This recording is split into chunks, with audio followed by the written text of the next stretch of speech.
Isang 5.1 magnitude na lindol ang tumama malapit sa Pilipinas ngayon noong ika-28 ng Marso.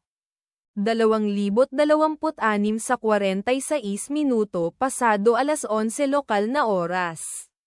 O noong ika-28 ng Marso.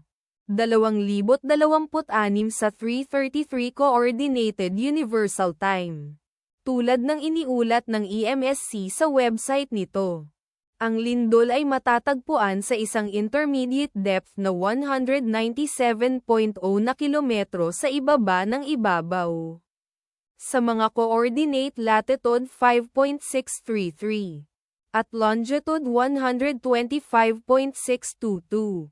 Ang eksaktong magnitude, epicenter at lalim ng lindol ay maaaring baguhin sa loob ng susunod na ilang oras o minuto habang sinusuri ng mga seismologist ang data at pinipino ang kanilang mga kalkulasyon o habang inilalabas ng ibang mga ahensya ang kanilang ulat. Kabilang sa mga bayan o lungsod na malapit sa sentro ng lindol ang Jose Abad Santos, Davao Occidental, na nasa 31 kilometers o humigit kumulang 19.2 milya mula sa sentro ng lindol. Sarangani, Davao Occidental, na nasa 47 kilometers o humigit kumulang 29.2 milya ang layo. General Santos, na nasa 73 kilometers o humigit kumulang 45.3 milya ang layo.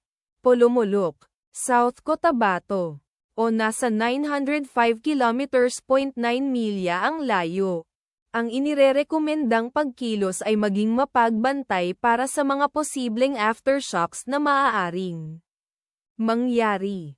Ang taya ng panahon para sa lugar na malapit sa epicenter ngayong araw ay inaasahang magiging bahagyang maulap sa buong araw. Ipagdasal natin na ang lindol na ito ay hindi magkaroon ng malaking epekto sa ating mga kapatid doon. At wala ng lindol. Amen.